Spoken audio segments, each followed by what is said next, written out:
Study class में आप लोग का स्वागत है। आज हम इंटीग्रेशन के सेवन पार्ट करेंगे और एक्सरसाइज 7.1 हमने एग्जाम्पल के साथ ख़त्म कर चुके हैं और 7.2 का भी एग्जाम्पल हम कर चुके हैं और ये हम इंटीग्रेशन का जो मेथड है सब्स्टिट्यूशन मेथड उस पर काम कर रहे हैं। ओके, तो हम स्टार्ट करते हैं एक्सरसाइज 7.2 का क्वेश्चन नंबर 1। ये सारे अनसॉल्व है। तो सब्स्टिट्यूशन मेथड में आपको सिखाया था बेसिक किस तरीके से सब्स्टिट्यूट किया जाता है। अब यहाँ पे हमने एक क्वेश्चन दिया एनसीईआरटी का 2x + 1 + x²। तो यहाँ पे किसको सब्स्टिट्यूट करना पड़ेगा ये सोचना पड़ेगा आपको। तो ध्यान से देखोगे तो नीचे वाले वैल्यू को अगर आप t मानते हो और इसका डेरिवेटिव करते हो तो आपको ऊपर वाला मिल जाएगा। ठीक है, तो इस तरीके से हम सोचते हैं। तो लेट 1 + x² = t मान लेते हैं या इसको डिफ्रेंशिएट कर देते हैं। Differentiate both side with respect to x। तो ये तो 0 हो जाएगा, कांस्टेंट तो 0 + 2x dt अपॉन में dx। अब इसको क्रॉस मल्टीप्लाई कर दें तो क्या हो जाएगा, dx की वैल्यू निकल जाएगा तो dt की वैल्यू क्या आ जाएगा 2x।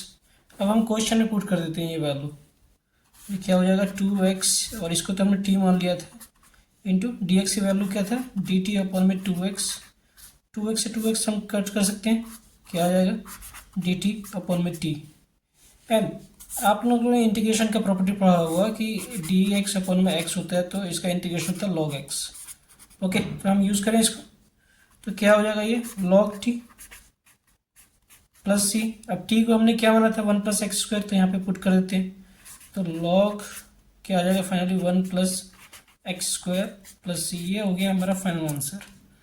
ओके बच्चों, नेक्स्ट क्वेश्चन करते हैं। Question number 2।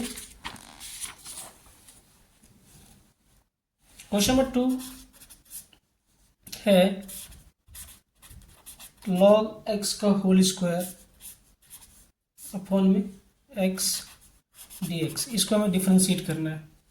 ओके, तो इसमें आप लोगों को सोचना पड़ेगा थोड़ी देर कि हम किसको t माने। तो log x को अगर हम t मानते हैं और इसका डेरिवेटिव करते हैं तो 1/x आएगा एंड फिर क्रॉस करेंगे तो x ऊपर चला जाएगा तो ये x और ऊपर वाले x कट जाएगा तो हम इसको मान लें। तो इस तरीके से सोचना पड़ता है बच्चों। तो 1 मिनट समय लिया करो प्रैक्टिस करने के समय। तो इससे क्या होगा कि एग्जाम में जब आप लोग करोगे तो आपको टाइम ना के बराबर लगेगा सोचने के लिए। तो हमने मान लिया log x को t मान लिया। अब इसको डिफ्रेंशिएट कर देते हैं टाइम के रिस्पेक्ट में both side. Differentiate both side with respect to x। तो ये हो जाएगा log x का डिफ्रेंशिएट क्या होता है 1/x होता है एंड dt/dx। क्रॉस मल्टीप्लाई कर दें इसको तो dx की वैल्यू क्या आ जाएगा x dt। इसको पुट कर दे क्वेश्चन में तो ये हो गया। इसको तो हमने t मान लिया था t का स्क्वायर x dt, ये x कट जाएगा तो फाइनली क्या आ जाएगा ये t² dt। अब इसमें ये नियम लगा लें हम। ये जानते होंगे कि x⁴n dx का फार्मूला क्या होता है इंटीग्रेशन का xn+1 अपॉन में n+1 + c। ओके, तो इस प्रॉपर्टी का हम यूज़ करते हैं। तो ये हो जाएगा t³ अपॉन में 3 + c और t क्या माना था हमने log x माना था तो क्या हो गया 1/3 log x का होल क्यूबिक + c। ओके, तो ये आंसर हो गया। क्वेश्चन नंबर 2 करते हैं 3। ओके, 2 तो कर चुके हैं हम। Question number 3।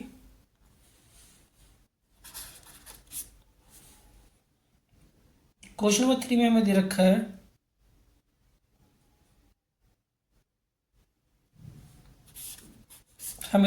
x + x log x dx। सबसे पहले इसको सिंप्लीफाई करते हैं हम, फिर हम सोचते हैं क्या हमें मानना है।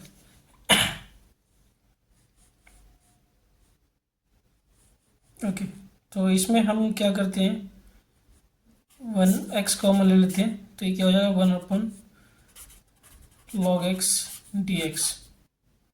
ओके, अब हम इस पूरे को t मान लेते हैं इस पार्ट को।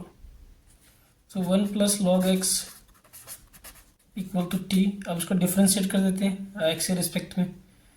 Differentiate both side. बच्चों मैं स्टेप भी बताता हूँ, आप इसी स्टेप को फॉलो कीजिए। इससे क्या होगा कि क्योंकि सीबीएसई में स्टेप मार्किंग होता है तो आपके नंबर नहीं कटेंगे। तो ये तो कांस्टेंट तो 0 हो जाएगा इसका डिफ्रेंशिएट। log x का क्या होगा 1/x and d t by d x. अब इसको क्रॉस कर दे तो क्या हो जाएगा, डी एक्स की वैल्यू डी टी एक्स, ये वैल्यू पुट कर दे तो क्या आ जाएगा फाइनली 1/x। इसको तो हमने टी मान लिया था और इसकी वैल्यू क्या निकला, डी एक्स की value x d t, x x cut जाएगा तो फाइनली क्या आ गया हमारे पास, डी टी अपन में टी। अब इसका इंटीग्रेशन क्या होता है, डी टी अपन टी में भी बताया था आपको, तो ये लॉग एक्स हो जाएगा, सॉरी लॉग टी प्लस सी। टी हमने क्या माना था, वैल्यू पुट कर देते हैं तो हम फाइनली आंसर आ जाएगा हमारा 1 प्लस लॉग एक्स प्लस सी। ये आ गया हमारा answer final. Okay, question number 4। इस पार्ट में हम 6 के नंबर तक क्वेश्चन ट्राई करते हैं, 6 नहीं 8 नंबर तक ट्राई करते हैं। क्वेश्चन नंबर 4, ट्रिगोमेट्री फंक्शन दे रखा है sine x dot sine and bracket में इसका एंगल दे रखा है कॉस एक्स डी एक्स। ठीक है बच्चों, तो यहाँ पे आपको क्या टी मानना है सोचना पड़ेगा, तो इसको आप मानिए क्योंकि एंगल में रखा है, ये कॉम्प्लेक्सिटी पैदा करता है।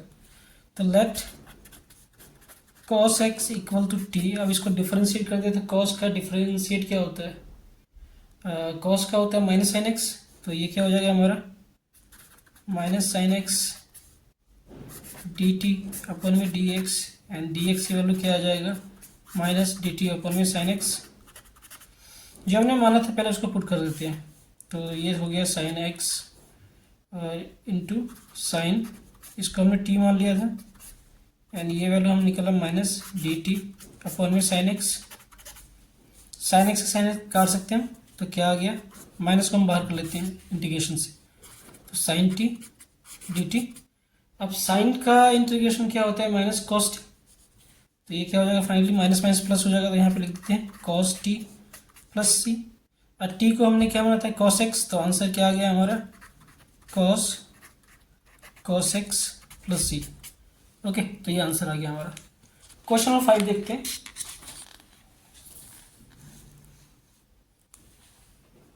Question number 5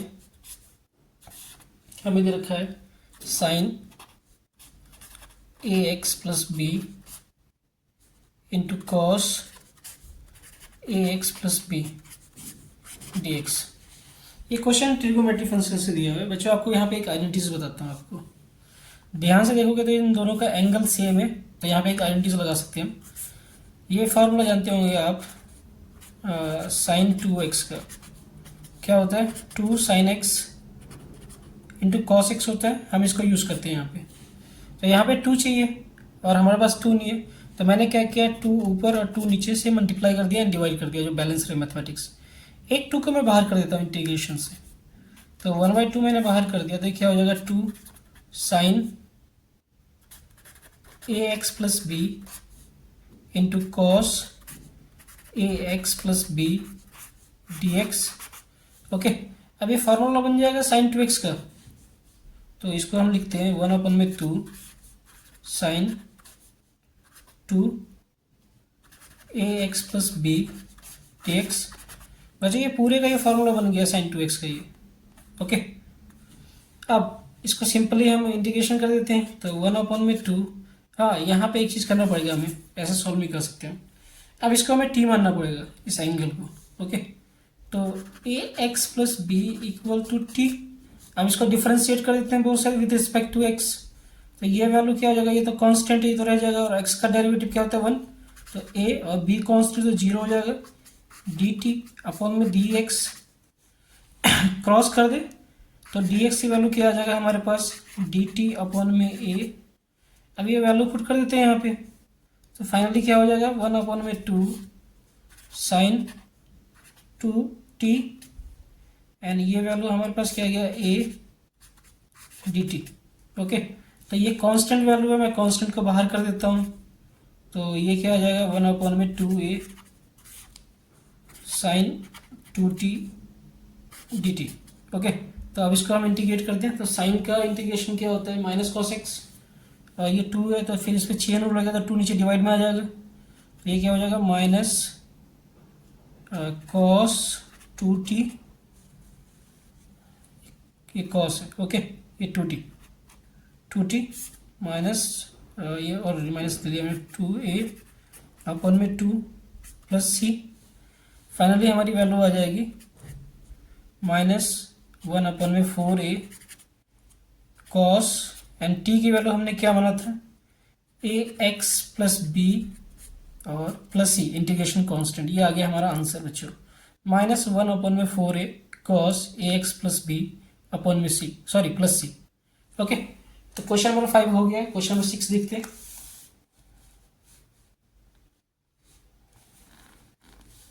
question number 6 check करते हैं बच्चों। क्वेश्चन नंबर 6 दे रखा है हमें, ये भी क्वेश्चन सिंपल है। अंडर रूट ए एक्स प्लस बी और इसका हमें इंटीग्रेशन करना है। तो इस पूरे वैल्यू को हम टी मान लेते हैं, ओके। तो a x plus b equal to t. अब इसको डिफरेंशिएट कर दें with respect to x. Differentiate both side with respect to x. तो ये तो कांस्टेंट है, ये तो बाहर हो जाएगा। एक्स का डेरिवेटिव 1 होता है तो ए आ जाएगा, यानी कांस्टेंट 0 डी टी अपॉन में डी एक्स। तो फाइनल वैल्यू आ जाएगा a equal to d t upon में डी एक्स। और डी एक्स की वैल्यू निकालना तो डी एक्स को यहाँ भेजता हूँ, ए को मैं यहाँ पे भेज देता हूँ। तो डी एक्स की वैल्यू क्या आ जाएगा, डी टी अपॉन में ए। अब वैल्यू हम पुट कर दें क्वेश्चन में। तो ये ए कांस्टेंट, तो ए को मैं इंटीग्रेशन से बाहर निकाल देता हूँ, ओके। तो ये हो जाएगा टी की पावर 1/2 डी टी, क्योंकि रूट है तो रूट का पावर 1/2 होता है, तो मैंने 1/2 लिख दिया और इस पूरे को मैंने टी मान लिया था, ओके। तो ये हो जाएगा, यहाँ पे अब इंटीग्रेशन की प्रॉपर्टी लगा दूँ तो 1 में a t 1/2 plus 1 1/2 plus 1 plus C. इसको सॉल्व करेंगे तो फाइनली क्या आ जाएगा, तो ये आ जाएगा 1 में a T 3/2 and 3/2 plus C. इसको सॉल्व करेंगे तो क्या आ जाएगा, 2 ऊपर चला जाएगा तो 2 3a एंड टी की वैल्यू भी हम लगे पुट कर देते हैं। तो टी की वैल्यू क्या है, ए एक्स प्लस बी, ये पुट कर देते हैं यहाँ पे। तो ये हो गया a x plus b and t की पावर, मतलब पूरे होल ब्रैकेट की पावर 3/2 प्लस सी, ओके। तो ये आंसर हो गया 6 का।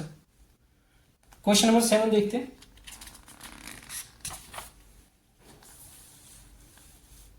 क्वेश्चन नंबर 7,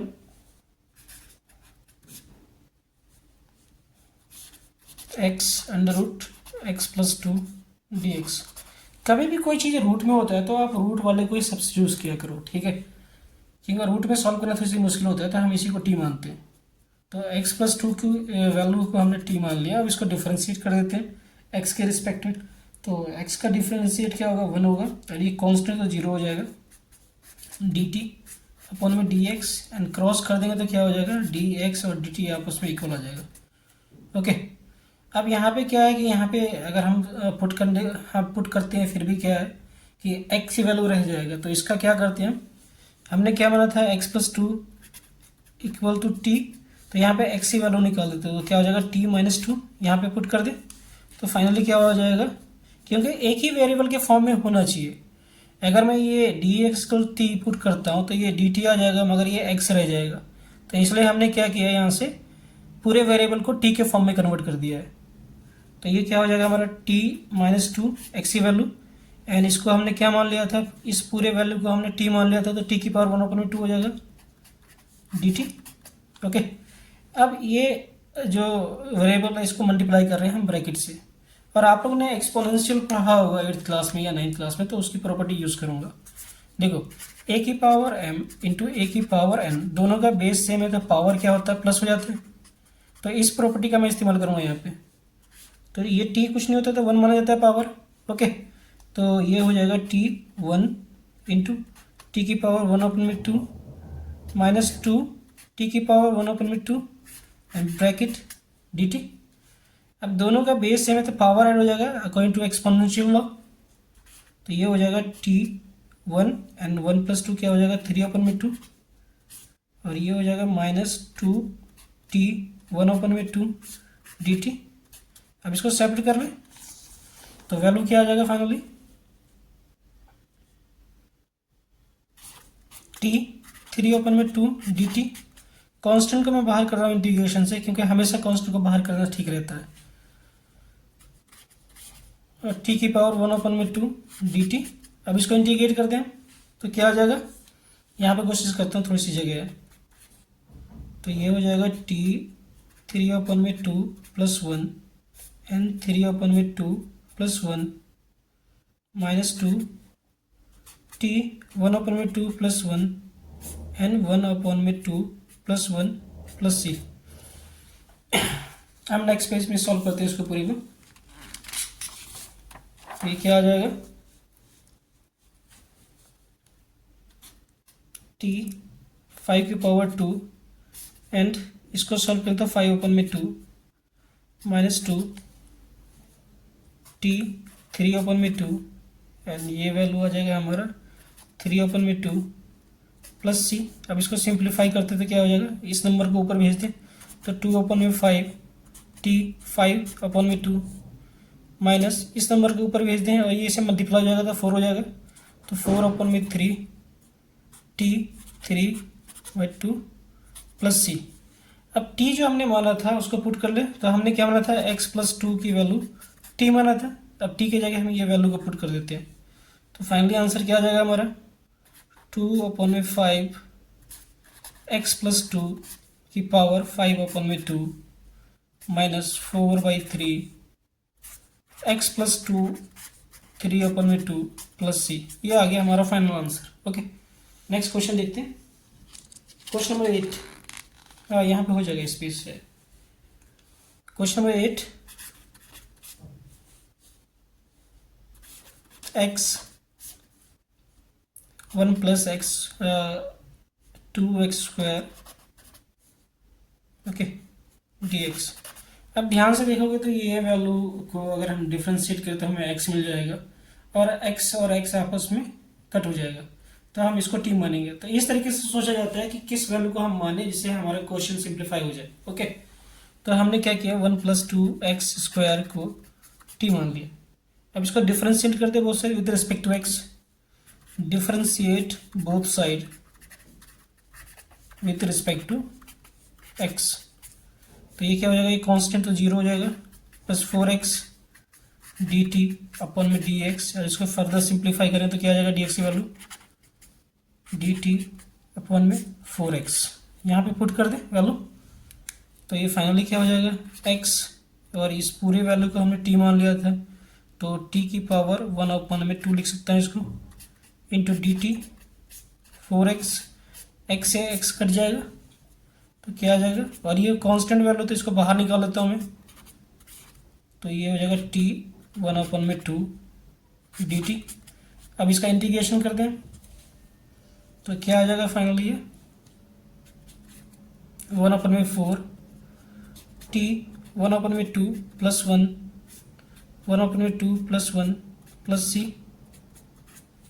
तो इसका एलसीएम लेंगे तो क्या आ जाएगा, 3/2 एंड 2 ऊपर चला जाएगा, तो ये 2 ऊपर चला जाएगा, 4 नीचे 3 t 3/2 + c। ये रिड्यूस हो जाएगा तो क्या आ जाएगा फाइनली आंसर। साथ साथ हम t की वैल्यू पुट कर देते, तो t हमने क्या बना था, 1 + 2x², तो नीचे आ गया 1/6 एंड t की वैल्यू हमने पुट किया था 1 + 2x² की पावर 3/2 + c। ये आ गया फाइनल आंसर हमारा। ओके बच्चों, तो आप लोग यहाँ पे ध्यान समझ रहे हैं, 1/6 ब्रैकेट में 1 + 2x² एंड इसकी पावर 3/2 + c है। ओके बच्चों, आप लोग को अच्छा लगेगा तो हमारे चैनल को सब्सक्राइब कीजिएगा एंड कमेंट कीजिएगा, कोई सजेशन चाहिए होगा तो। ओके, आप लोग का प्री बोर्ड एंड बोर्ड आने वाला है, तो उसमें मैं आपको सजेशन दूंगा किस तरीके से अटेम्प्ट पेपर कीजिएगा जिससे आपका नंबर अच्छा आएगा। ओके, थैंक यू बच्चों।